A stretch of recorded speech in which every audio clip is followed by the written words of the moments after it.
So, as we're all aware, I'm back, and I'm not filming in my usual location, I'm in somebody else's room.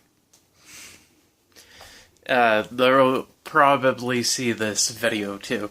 So, anyways, like I said, I just went and watched Thor last night. I said that in the video last night, I believe. Or if I didn't, that was one of the takes that I didn't put out. But anyways, I watched Thor Ragnarok, and today we are doing a review. First half, spoiler-free. Second half, obviously, spoilers. So, as it goes, should you watch Thor Ragnarok? If you're a Marvel fan, yes. If you're a DC fan, well, maybe. If you're interested in it, I guess. But overall, should you watch this movie? I do recommend it. I highly recommend it. It was good. The action scenes actually felt more comical than they did in any other movie, which is weird. Because generally, when you're watching a movie that's based on comics, you don't see a whole lot that's like that, but this movie nailed that perspective. Now, Justice League, I don't know how well they're going to do. There's going to be a review on that one coming, and Star Wars as well. But, unfortunately, I don't know when those are going to happen, because I don't know when I'm going to watch them. So, that's the thing. But anyways, it's very comical. And I'm using that in the sense of using it as comic book referencing. The other part, it's funnier than all the other movies that they did. There is a lot of things that happen in it that are funny, and they've also added characters for comic relief. Unlike Jar Jar Binks from Episode 1, the highly hated comic character. Now, one thing I will say about this movie is if you're looking for romance in it, you're out of luck. That somewhat happened in the comics, but you're just going to end up waiting for that one.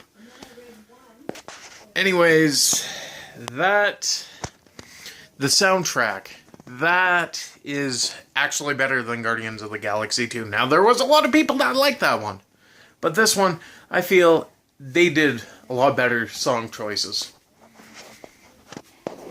The other parts I want to bring up is the character usage and screen time. They actually got the time they deserved on film. So, that's another big bonus. Now, there was a couple of things of the Easter egg variety. If you pick up on it, I think it's because Disney just wanted to do something related to their other projects. So, I'm pretty sure I'll go a little more in depth in one of them that I found in the spoiler half. But anyways, should you watch this movie? Yes. The visual effects, very good. The usage of 3D is actually better than 90% of the Marvel movies that have come out to date. So, that's pretty much it for spoiler free. Now let's get into the spoilers.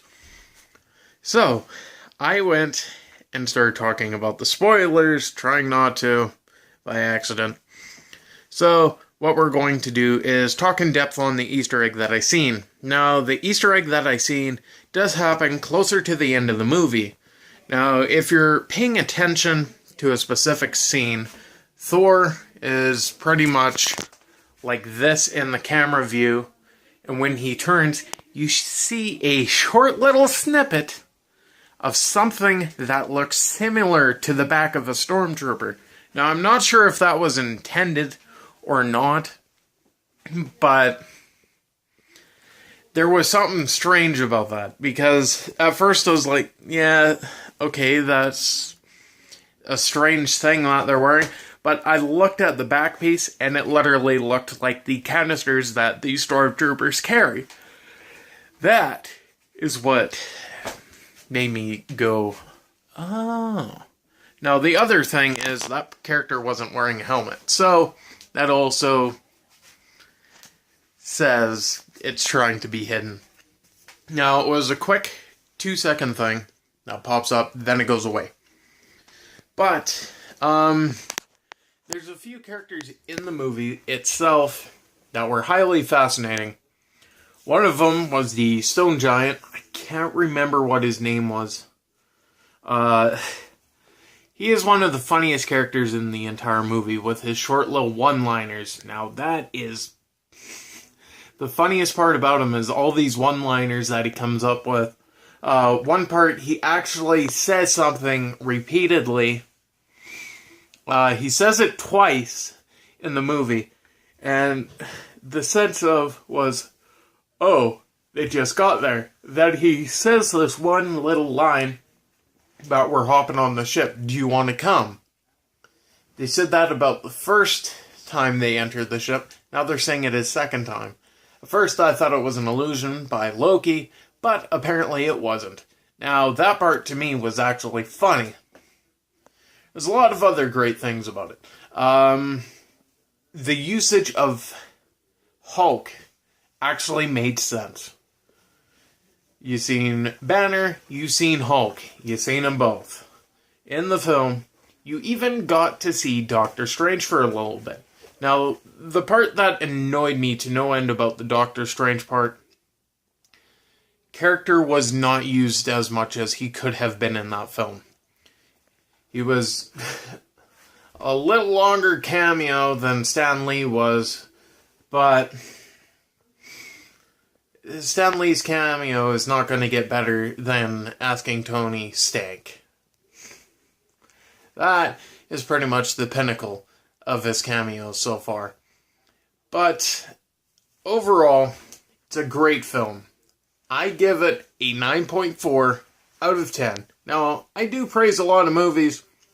The reason why it dropped the 0.6 is not due to anything that's heavily damaging, but there was a few little errors that a person can pick out if they really want to nitpick.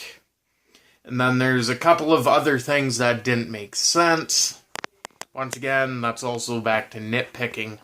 But I rather enjoyed the film script and dialogue. That was the main part for me.